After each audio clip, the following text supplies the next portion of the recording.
Do we have a show for you today? Unfortunately, we cannot do this live for all you subscribers to the Glosso America YouTube channel. We have the roster, and we're just going to talk about it. We can't even wait until it drops. Listen, just know that we're going to get into it. It's going to be a lot of fun, so hit like and subscribe, and let's get after it. Hi, hello, and welcome to your favorite Average to Good podcast. Call it what you want. I'm Jimmy Conrad alongside Tony Meola, and not Charlie Davies. He is missing out, Big Tones, because we have the roster right now in our hands for these two upcoming friendlies in September against South Korea and Japan.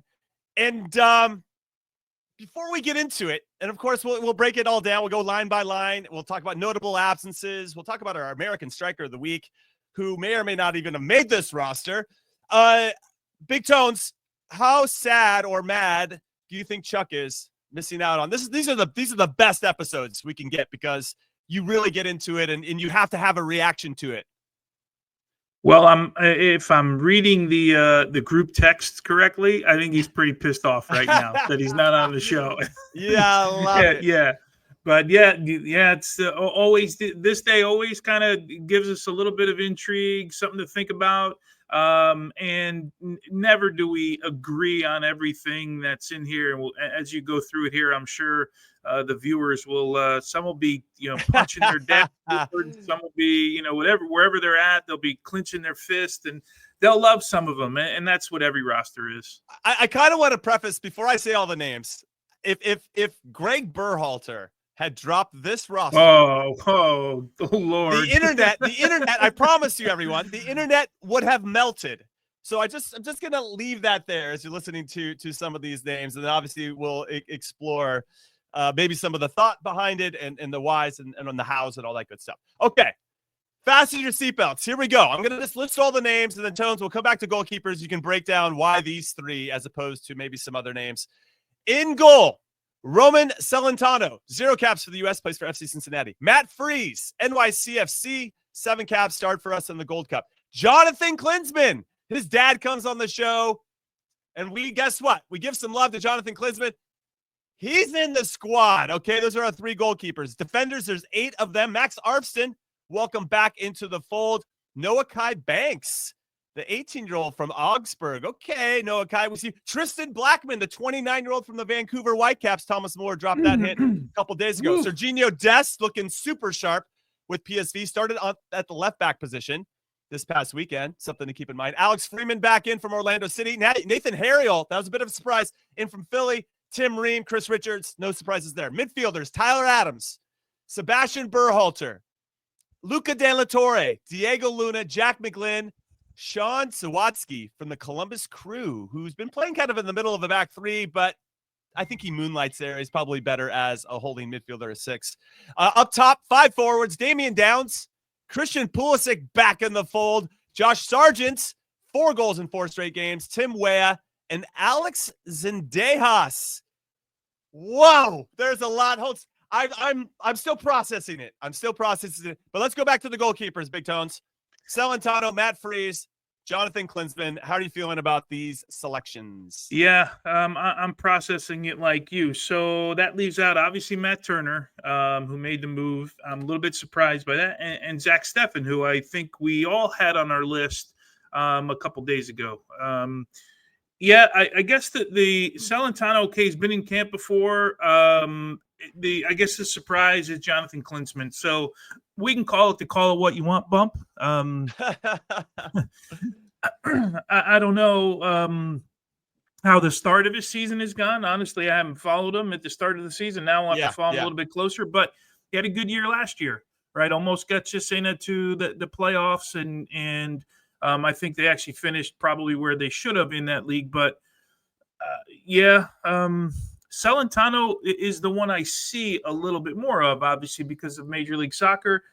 Over Turner and Steffen, unless there's a motive that says, another guy I got to see, I'm a little bit surprised by that. Klinsmann is hard to sort of evaluate. We'll find out here what it looks like in camp. Matt Freese, I think we all had him on the list. I don't know if any of us had Klinsmann or Celentano on the list. Now that We didn't. Okay. We did So not. we're one of three in that category. Maybe Chuck. Sorry, Chuck had Klinsmann.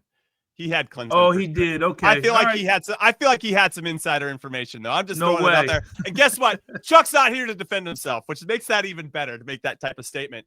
Okay, so those are the three goalkeepers. If I had to pick a starter right now, it's going to be Matt Freese. I do wonder, though, based on who plays better between Celentano and Klinsmann, if they get a start in the second game against Japan. Something to keep an eye on.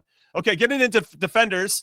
Arfston, for me, still better as a wingback / winger than he is as a defender, but he's back in the team. Noah Kai Banks, I like him being brought in, but here, and we'll explore this, or we'll talk about this a little bit more down the line. We only have 8 games left before Mauricio Pochettino has to name his World Cup roster. Bringing him in with only 8 games left, he just seems like he's a player for the next cycle, which I don't think Mauricio Pochettino is going to be a part of. So interesting selection, but hey, guess what? Let's bring him in. Maybe he grows and leaps and bounds over the next year. Tristan Blackmon, listen, I've got a little bit of a soft spot, as everybody knows, for late bloomers that have really grown into themselves and have been performing well consistently for their club team, no matter where they play. And I think Tristan Blackmon falls into that. And so I'm kind of curious to see, can he make that jump to the national team? Many people, including, I would say, Ivis, who are helping us behind the scenes, probably didn't think I was good enough for the national team. But then when I made the step up, I then went on and proved that I could hold my own in that group of players. So maybe Tristan Blackmon can do the same. Serginho Dest, love that he's back into the team. I wonder if he's going to start on the left or the right. I thought he was good on the left for PSV this past weekend against Groningen. Alex Freeman, keep rolling him out. I like that. Nathan Harriel's a bit of a surprise. He did not look good against Turkey in particular. I thought, okay, he had his chance. We're done and dusted with Nathan Harriel, but he's back in the team. Mauricio Pochettino obviously sees something in him, so we'll see if that can continue to see a better version of him when he plays for the U.S. Tim Ream, Chris Richards, no big surprises there. I just wonder, Big Tones, I guess the big conversation piece is if Ream and Richards are going to be your guys that start and you're bringing Serginho Dest back into the team, which is great. You got 3 of those. 4. You bring in a Noah Kai Banks, you bring in a Tristan Blackmon. Why would you leave off a Mark McKenzie at that point if you knew that maybe, or a CCV or a Scally or yeah. I know Jedi just came back in, so I understand why Jedi Robinson is not included in this because he's just working his way back from injury. But I wonder why you would bring, if you're not going to actually give them legitimate minutes. I mean, I don't expect why you would, with 8 games left, why you would sacrifice some valuable minutes to an 18-year-old and to Tristan Blackmon when you just kind of want to continue to build your rapport with the players that you think are going to be the guys that are going to be for you anyway. I don't know. That's just a conversation I want to have. Yeah, I'm with you on this. There's some surprises here. Okay, Anthony Robinson, there's the argument he's not fit. We right. Played a little bit be smart. Be smart. Yeah, that's a different conversation. Mark McKenzie, I'm with you, but I think we talked about it after the Gold Cup. When we did our sort of post-mortem of the Gold Cup, Mark McKenzie was one of the guys, Jimmy, we talked about and said, let's see where he fits in now for Pochettino, because the one position we have said from the start that we were kind of not going to argue with Pochettino about or really question was the center back position. He knows what he likes. Yeah, right. Clearly, it's his position when he played, all of that stuff. Cameron Carter-Vickers, I'm not so surprised about. Trusty. I forgot to throw his name in there. Yeah, Trusty, we can throw in there too. Man, we just got this list, so it's like we're digesting it as we go. Joe Scally seems to be on the outside looking in for a guy who's young and performs at a consistent level all the time. So yeah, and Harriel, I'm surprised. I thought he looked miles off the pace when he came in that one match. Of course, the argument can be, hey, you gave him one match. And we say this all the time. It takes some time to bed in having a good season at his club right now. But you said it, 8 games, right? Left. Yeah. Before we pick the roster, there will be 2 or 3 prior to the World Cup when we have this roster. Right. So I'm surprised at some of these. But again, when you put 6 or 7 coaches on your staff and you send them around and you have discussions, everybody's got a different eye. But I think you nailed it right from the jump. You said, if Greg Berhalter put this roster out, oh my Lord, people would, you know what? People might still fly off the handle with this one, but this is what the coach is seeing right now. Yeah. This is who he wants to see. We're never going to agree on all of it. No, of course. I made a mistake with Nathan Harriel. It was the Switzerland game where I didn't think he looked good. I said Turkey A. Mark McKenzie also did not look good in that Switzerland game. And I don't think he performed particularly well in the Nations League either. So maybe we'll see. Maybe. And this is what's interesting about Mauricio Pochettino.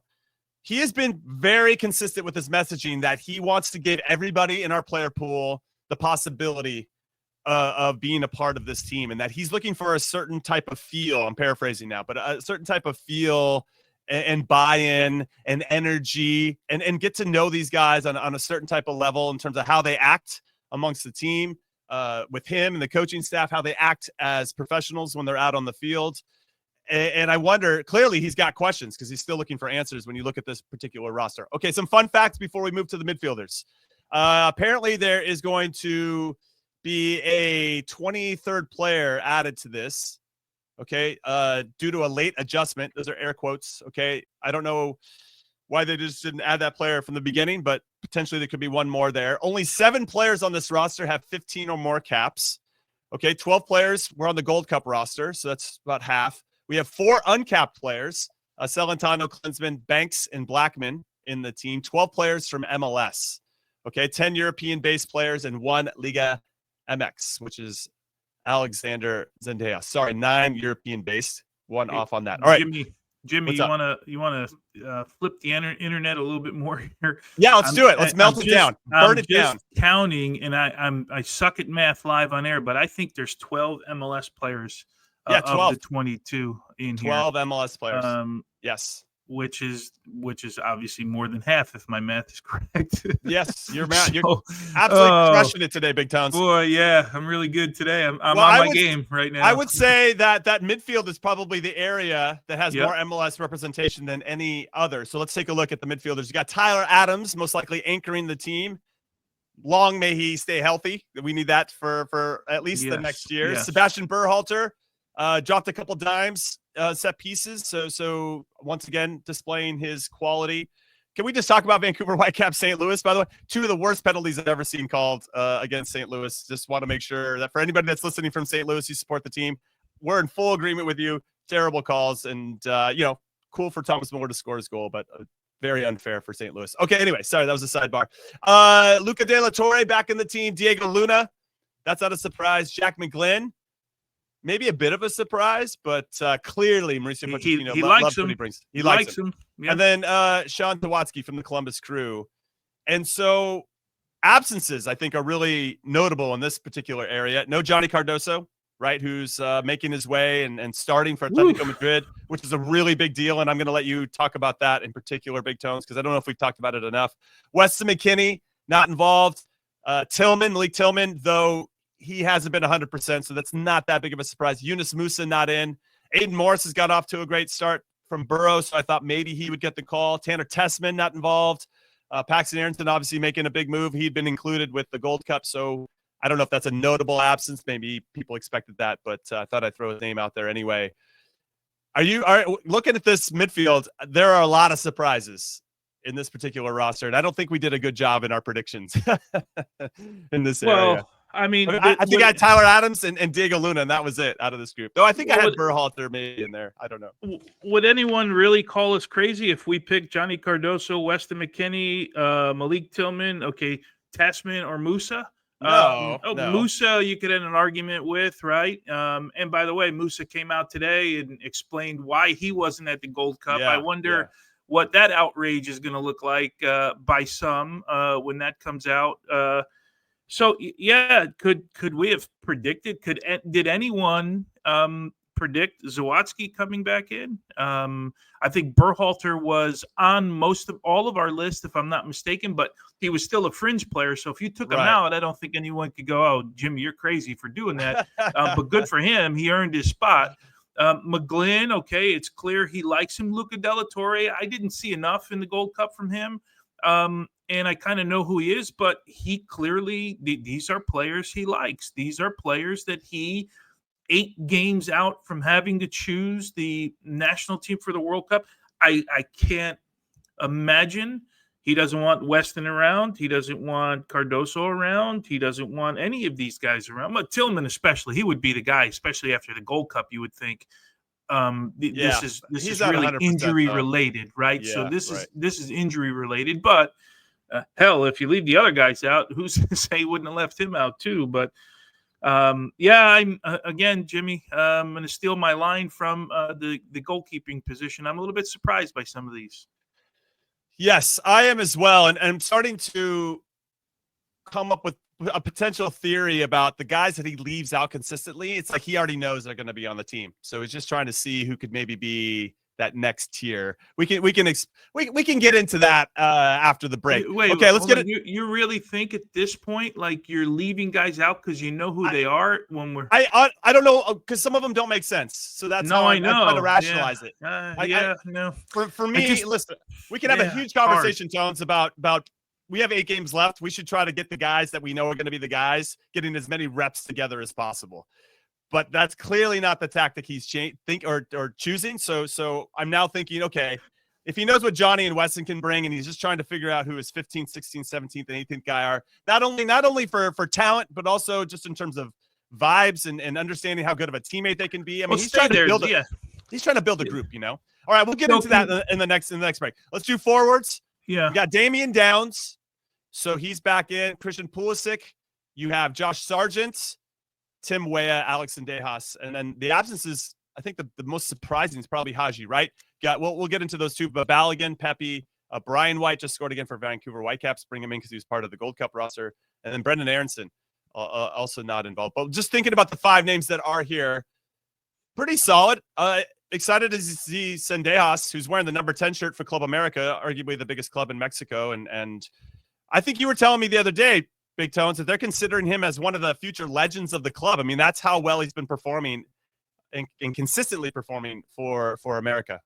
Yeah, I read an article about Club America and talking about how Zendejas, when his career is over at the club, they're going to look at him as one of the all-time greats of the club. And I'm thinking to myself, this is a massive club. This is as big a club in our region as we've seen in forever. Since I was playing, they were always massive. And you're talking about a guy who hasn't been able to get called into the national team. I had him on my list only because, again, I didn't have him on previous lists, but he's been performing really, really well. So it's good to see him get an opportunity. I always question where he's going to play. I feel like he's a guy who has one position, and that's sort of on the right-hand side, cutting in on his left. An inverted, I don't want to call him winger because he's not a winger that runs by people. The one thing he does do is show up in really good spots all the time, and he's really good with the ball. And that has to be there has to be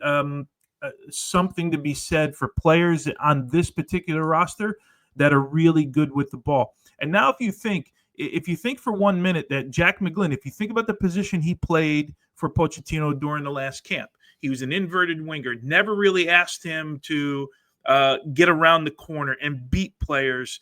Maybe that means you cut inside and we're going to have our right back overlap, and maybe that's where Serginho Dest comes into play, or Alex Freeman comes into play, which we didn't see a lot till the end of the Gold Cup. So maybe he grew into the position a little bit more. But yeah, I'm happy to see him get an opportunity with this group. For me, Haji Wright is the big surprise. Now, could that have been? Came off an injury, all of that. I don't know. No Ajiman, no Pepe, no Balogun in this group. And we'll go through that whole list in a bit. But, yeah, again, just kind of digesting all of these names and who's on and who's off. And again, you mentioned one more. Would you think you got 8 defenders here, you got 6 midfielders, and you've got 5 forwards? Would you? I want to think that if they're going to add one more, there's probably a conversation that's happening behind the scenes about maybe the relative health of this particular player. Balogun just played 90 minutes for Monaco. Right. So I wonder if it's someone in that situation who's coming off an injury and everybody's just trying to get on the same page and evaluate whether this is a good opportunity to push this player into the situation, getting them back to play and flying across the country. And thankfully, I guess from a traveling perspective, these games are on the East Coast. Wait, is one in Columbus and New York? Columbus, yeah. I think the first one's at Sports Illustrated Red Bull, old Red Bull Arena, right. and then and then yeah. Okay, so it's not as far as it could be, I guess is probably the best way to say Mm-hmm. it. Now, Des and the crew put together a projected starting 11 for us based on the names, and we'll end the first break on this. So we got Matt Freese in goal. I just want to see if you agree, Big Tones. Matt Freese in goal. I think that sounds right. Arfston on the left, Riemann Richards in the middle, Serginho Dest on the right. Okay, a middle three of Luna, Adams, and Berhalter, and then up top you have Weah, Sargent, and Pulisic. Pretty solid team, all things considered. One of the things, though, I could see a world where Dest ends up on the left, especially, again, I thought he was very sharp in that position for PSV this past weekend, and you could have put a Freeman on the right. But yep, that's where I would go with this. That would be really the only area that I would consider shifting. So it sounds like, and I would flip Pulisic and Weah. I'd put Pulisic on the left. And I would agree with you on that. Weah on the right. Sorry, not Sargent. And then Berhalter would shift down a little bit. I think he'd be more off the shoulder of Adams. And then having Luna kind of drift into more of a 10 spot. And then, as we've seen before under Pochettino, Pulisic will sometimes come centrally to make a bit of a box in midfield. So you have 2 6s and 2 10s. And then Weah and Sargent can find those gaps between the back four, and then Dest and Arfston can join the attack. I mean, if you have Arfston and Dest on either side, you're bombing forward. So you ultimately want Weah and Pulisic to pinch in a little bit so that there's some space for those guys to run into. But obviously, we're gonna have a lot of time to talk about where they list Berhalter and Luna. That's actually where they play with their clubs. Berhalter plays a little bit higher up on the right hand side, almost like an 8 on the right hand side, and Luna plays in that left channel. Right, that's where he likes to start. He's not a winger and doesn't go wide. So I mean, with Adams behind, I still think Tyler Adams is the one guy on the roster that if we're gonna play with one central midfielder, one defensive midfielder, he's the guy that can cover the ground, obviously. Yeah. Man, my mind is still blown by some of these names. Okay, we're going to take our first break and call it what you want. When we come back, we'll get into some notable absences, and we'll get into some more of what we think is the reasoning behind why we have the roster that we do. So keep it right here. You can't count on Derek's tong skills. Oh, Tony, I think it hit the ground. But you can always count on Sundays with the NFL on CBS and Paramount+. All right, welcome back in to Call It What You Want. You're catching Big Tones mid-drink. You got to stay hydrated, especially when I got a long day here in the studio, Jim. Lots of games, lots of soccer in Big Tones' near and long-term future. All right, we talked about notable absences. I'm going to list them, and then again, we had the crew behind the scenes put together a notable absences starting 11. Pretty formidable, all things considered. But notable absences: Matt Turner, Zach Steffen, Anthony Robinson, Joe Scally, Mark McKenzie, Weston McKennie, Johnny Cardoso, Tanner Tessman, Aiden Morris, Malik Tillman, Brendan Aronson, Ricardo Pepi, Flo Balogun, Haji Wright, and Brian White were what we consider to be notable absences. And we put together a projected 11 of what a starting team could be of those notable absences. You got Turner in goal, this is pretty awesome, by the way. Jedi Robinson, CCV, Mark McKenzie, Joe Scally. Those are your back 5. Cardoso in the 6.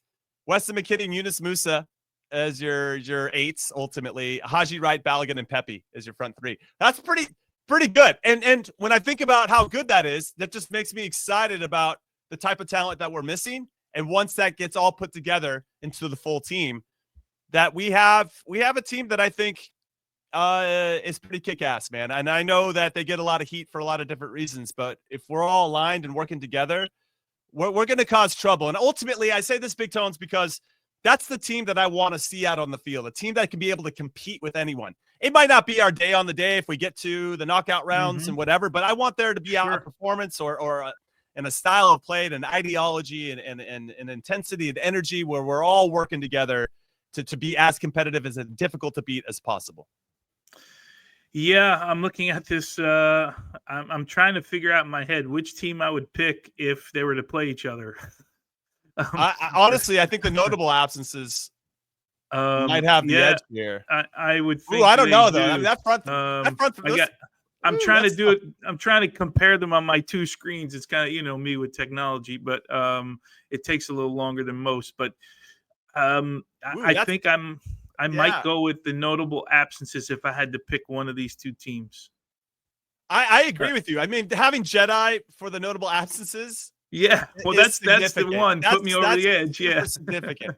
Now, especially because you have with Scally's and the notable absences, you know he's going to tuck in, and they can really move into a back three, and then Musa could slide over and be a little bit more the width because Pepe's going to slide in. I'm honestly getting really serious about this.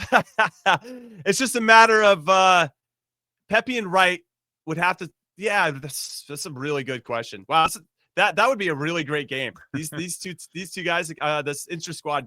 Maybe that's our poll. That's our poll question. Yeah, we'll have to. We might just have to answer that. Maybe we'll make Chuck answer that, and then we'll just pick them apart. Don't tell him. I don't even know if he listens to the episodes after they're done. So don't tell Chuck that we're going to put him on the spot next time around for everybody listening and or watching.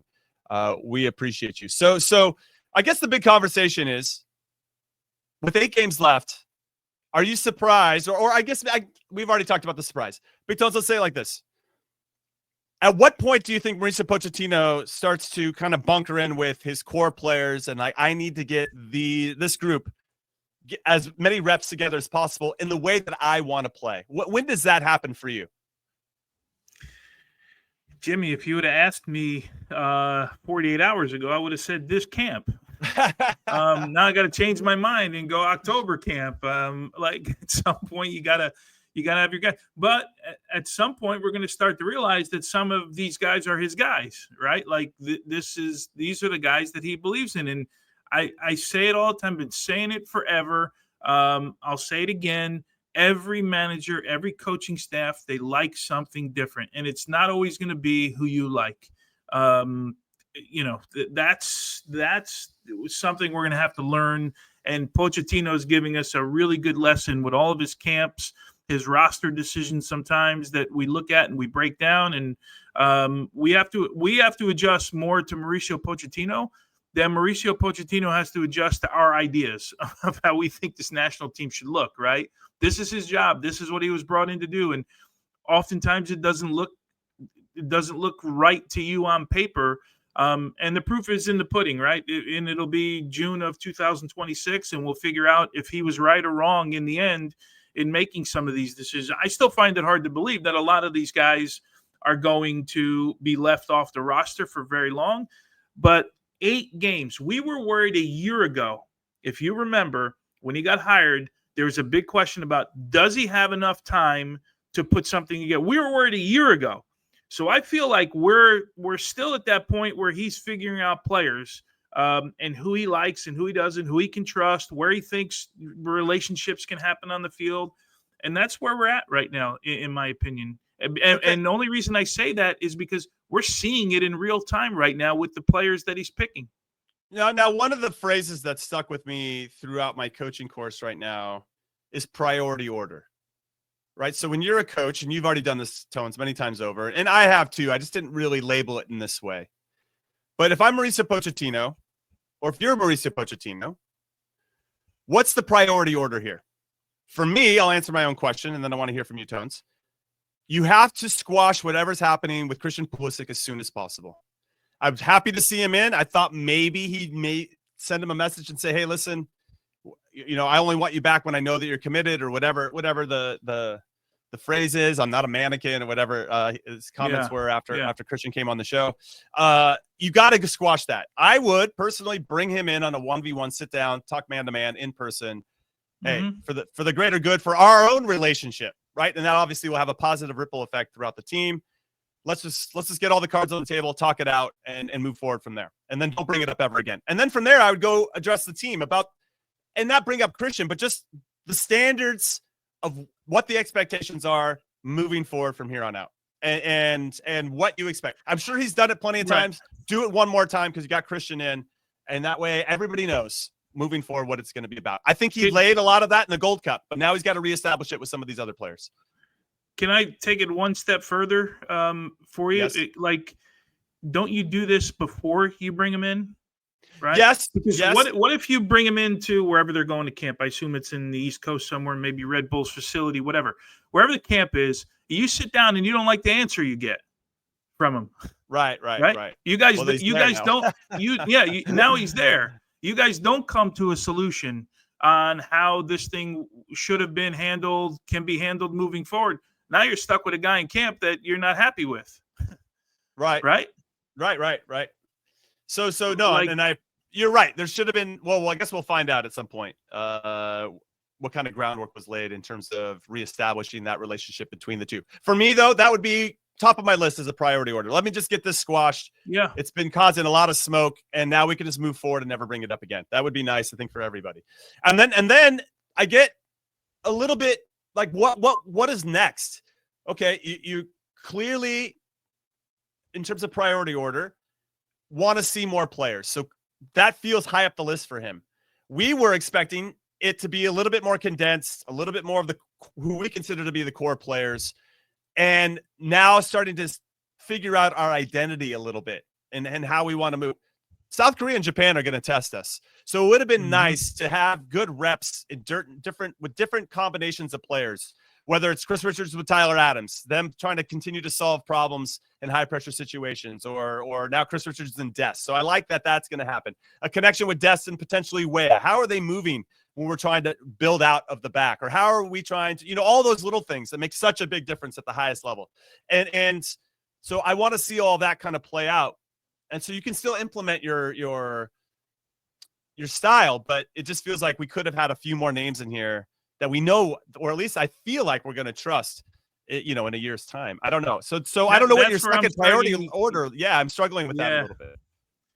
That's kind of where I'm going with my thought process now. Like the guys that maybe I trust or think I trust just from watching the game might not be the guys that I see on this roster moving forward. Might not be the guys that I see in June. And again, that's why I keep going back to the coaches and the decisions that they make don't always line up with what you think. Look, at everyone who's watching this or listening to this, they all support a team wherever they are. Somewhere around the world, they support a team and they watch every single week, or the national team is their team.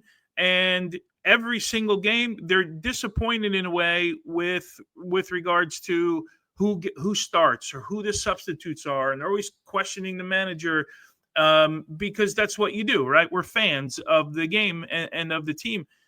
Get ready for it right now. Get ready for and gear yourself up for maybe it's not going to look the way I think it's supposed to look. What it has to look like is what Mauricio Pochettino and his staff's vision is, and then there's got to be results on the field. That's in the end how I've had that drop on the radio for like 10 years about national team managers talking about. I still judge them all the time at the World Cup. That's where I judge the managers. If we happen to go to a Copa America, another big tournament, I don't necessarily look at Gold Cup, although that's building and all of that stuff. But that's not where I judge their career, right? That's not where I judge how I think about their cycle. I judge it at the World Cup because ultimately that's what they're doing. We're supposed to dominate 100%. In all of those other. 100%. And I agree with those sentiments. So I guess this part of the conversation I wanted to have, because it in some ways got spurred on by a interview that Emma Hayes, the U.S. Women's National Team coach, did on one of our sister podcasts, The Attacking Third. And she said this is her quote: "I want to get to the end of June." And she's speaking about next June in 2026, when that's a year out from the Women's World Cup in 2027. Okay, I want to give you some context there. So she says, "I want to get to the end of June where I have a really strong sense of a core group of players that will form part of the build towards the World Cup, but also know that we need to get some consistency in relationships and connections on the pitch. And we have to forego that for now while we're still evaluating players on an individual level." So when I look at that quote and I listen to that quote and I digest that quote, it feels like that last sentence. We have to forego that for now while we're still evaluating players on an individual level. That's where Mauricio Pochettino is. What I find that's where he is, and that's what it feels like, at least. The first part of her quote is, we're going to do that, and that's going to stop in June. So 1 year out from the Women's World Cup, that's when we're going to start to lock in on who our core is to get to what we think is very important, Tones. Not to say that Mauricio Pochettino and his staff, they obviously think that's important, but to get those repetitions against good opponents, to continue to sharpen what we're good at, identify any vulnerabilities sooner rather than later. We don't want to have to solve those problems in the middle of a World Cup. And I guess that's where a little bit of my concern comes in when I see this roster overall.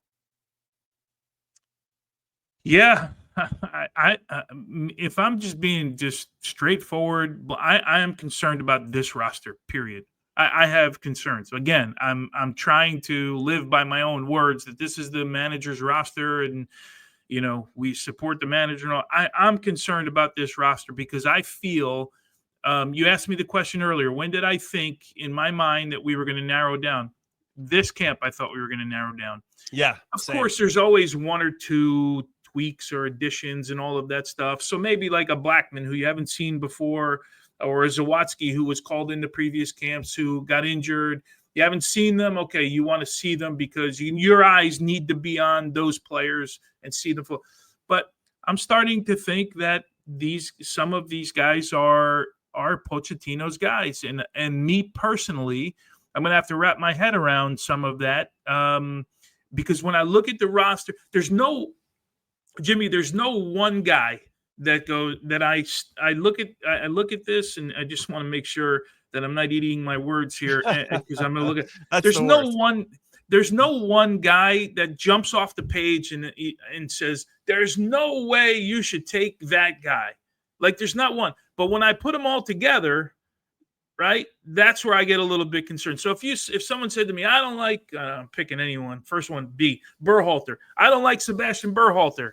Okay, I get you don't like, but he doesn't jump off the page to me and go, he doesn't belong on a national team with when I think about the core group, right?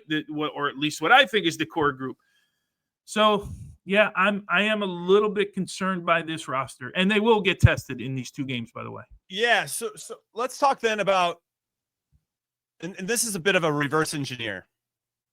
Mauricio Pochettino and his staff clearly think they can get the team prepared in X amount of days ahead of a World Cup. I believe there's a 3-week camp leading into the start of it, potentially 4. I mean, the more the better, in my humble opinion, to get everybody together and working, trying to get everything worked out. I wonder if because he clearly is continuing to broaden the player pool, right? I mean, Blackmon and Noah Kai Banks in particular, a bit of a surprise. Okay, so they're in, and you're trying to get some questions answered. Do they fit? How do they fit? Are they realistic options? Is it for the future? Whatever it may be. It's still I'm with you. It's a little bit mind blowing that we have 8 games left, and we're still trying to answer some of these questions. But there has to be some confidence within the coaching staff that they think, listen, all we need is maybe 2 to 4 games and that 3 weeks of camp. We've laid a good foundation for the whole group, for the whole player pool. Everybody knows what's expected, what the standards are, how we're going to play on both sides of the ball. We're going to have plenty of time to do it. And so I guess that's where I'm going to have to shift my perspective. Right. Is that's and at some point, and you've discussed this probably better than Chuck and I, or have been really steadfast in this. At some point, we got to go all in on the team. Like in Mauricio Pochettino, we trust. Now that doesn't mean he's free from criticism or at least some exploration of some of his decisions. But I have to get there at some point. Otherwise, I'm not going to enjoy this World Cup at all. And so I want to make sure that I can start to see what's happening, that the blueprint is also evident to the rest of us. And right now it feels a little muddled, and I want him to come on the show. That's really a long setup for me, Big Tones, to say that I want Mauricio Pochettino to come on the show and lay it out for us in a way. So this is an open invitation to Mauricio Pochettino. Because he's going to lay it out for us, right? He's. I think he would. I actually think he would. I think he would give us a little bit more insight. You think he would? Well, I mean, what? It's not. Maybe he wouldn't, but I'm hoping that he would give us a little bit of a peek of certain decisions and to validate some of his decisions. Like, I did this because of this, and this is what I was thinking. I think that would go a long way to helping us understand him, right? He's trying to understand us. We just want to understand him better. And I think if that can all be sorted out in a obviously respectful way, then we can start cooking in a more positive fashion, right? Because as I mentioned, I don't know if we said this off camera, the whole narrative around the U.S. men's national team is so emotional. Everything is so emotional. And there seems to be a lack of nuance to, hey, let's look at this unemotionally and try to really figure out what the plan is here. And I feel like if he came on the show, he could explain the plan a little bit better, and we could all just chill. So I'm always curious, like when we talk about these things, like Do we think the managers owe us those conversations? Because I'm of the belief that they don't. If they do it, that would be awesome, right? It would be awesome to hear from Pochettino go, I left Weston off because, he's had some issues at the club in the beginning of the season in the past. He doesn't start the first game. I need him to settle in. And then you'd be like, whew, okay. He likes Weston. We like Weston. He likes Weston. We're good. We're going to see him at the World Cup. He's really cool. You know what I mean? Like Johnny Cardoso, new team. I talked to Cholo Simeone. Even though he's playing, he still hasn't learned exactly what I wanted. But I like Johnny. We're like, okay, good. Whew, we got another one down. You know what I mean? It would be great. I don't know that he owes us any of that. I'm not saying he does. No. I'm just saying in general. Yeah. I personally don't think managers owe us those conversations. It would be great to have. I just don't know that we would get them. We would get those conversations at all. I'm trying to put some peer pressure on him because I think these managers.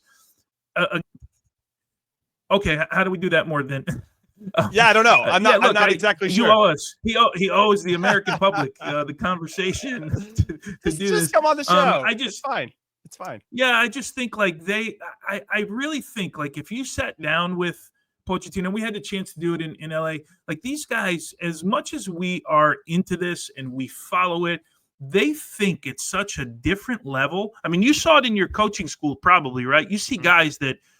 They just their brain thinks at a different level. I'm a fan, as you guys know, of this team. I want this team to have success more than anything in the world. I'm a believer that the more success that this team has at the World Cup, the bigger the sport continues to get, the bigger the more jobs there are. There's so many things that go along with them having success at the World Cup. No one wants them to have a good World Cup more than I do. And you're right, Jimmy. You nailed it. And I'll end with it. At some point, you got to go. Every fan's got to go. In Mauricio Pochettino, I trust at some point, right? And go get it done. And then in the end, we'll judge and see how it all works out. Yeah, exactly. We won't know until we know. All right, we're going to take our last break. Call it what you want. When we come back, we'll get into some notable performances by our player pool this past. We actually had some guys that played in some games and they did some things. So let's talk about it. Don't go anywhere.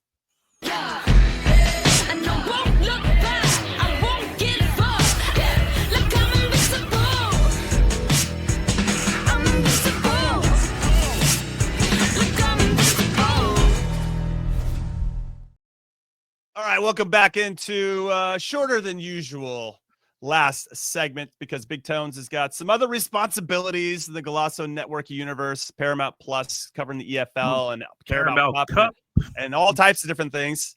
He is a jack of all trades for us, and we appreciate you, Big Tones. Okay, so some notable performance. Let's just do U.S. men's national team strikers. Pretty big week for the guys. Haji Wright scored a brace and later, unfortunately, got subbed off in the 79th minute in Coventry's ass-kicking of QPR 7-1. I think their XG in that game was a little bit less than 2, and they scored 7 goals. Make that make sense. I can't. He was a little upset to get subbed off. He was looking for the hat trick. Josh Sargent scored again in his 4th straight game. We mentioned it before, but it was a 2-1 loss to Aiden Morris's Middlesbrough. He scored a very good goal. I just for a second, I don't know if you saw the goal, but it's the 85th minute, and this guy made maybe 3 or 4 different runs to get the ball up over the top. I mean, if you go watch the highlight, you can see it. Where he tries to get it out wide, peels off one of the shoulders of the outside back, doesn't get it, comes inside of the outside back, tries to make another run, has to stop Shark because he's going to be offside, loops his run again, and then finally gets it and scores a great goal. I mean, I can't speak enough about how sharp Josh Sargent looks right now. Flo Balogun played the full 90 in Monaco's 1-0 loss to Lille.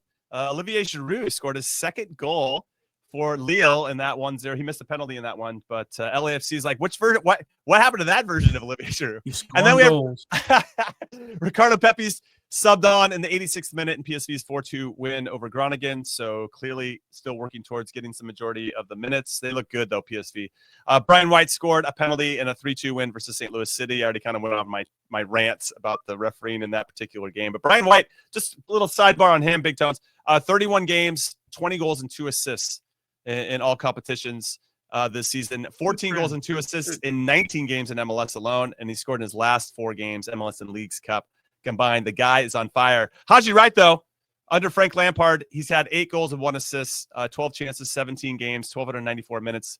Dude was a beast against QPR and looked super sharp as well. Honestly, he might be one of my biggest surprises for being left off this roster given current form. And I wonder when Mauricio Pochettino made his decision on kind of who his attackers were going to be, and if Haji Wright had done this 2 weeks ago, maybe he would have been included. I'm kind of curious. That's another player I want him to come on and kind of explain his thought process behind.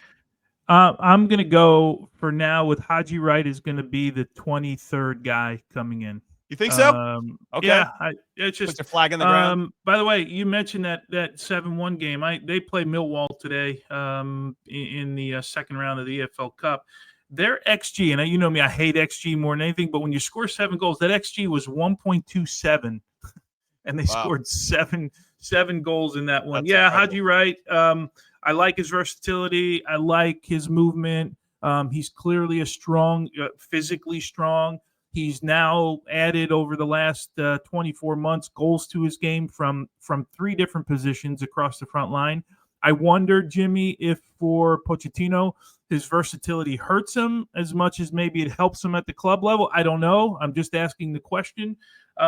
But, yeah, I am surprised that he's not in here. No doubt what are we calling it? The American Striker of the Week. U.S. Men's National Team Striker of the Week. We give you a bunch of nominees, but it's got to go to Haji Wright. Yeah. Absolutely 2 well-taken goals and keep it up. Go ahead. I'm sorry. It was nice to see Ricardo Pepi running on the field. It was the 86th minute. It was a really good sight to see. Yeah, or you know what? We do actually call it the Charlie Davies EFL Championship Striker of the Week.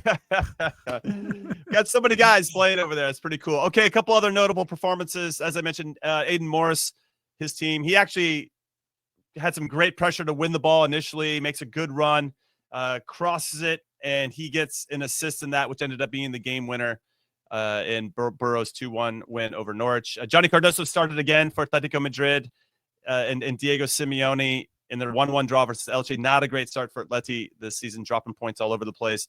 Tim Weah started and then subbed off, unfortunately, in the 63rd minute in a 5-2 win for Marseille over Paris FC. Serginho Dest recorded yet another assist.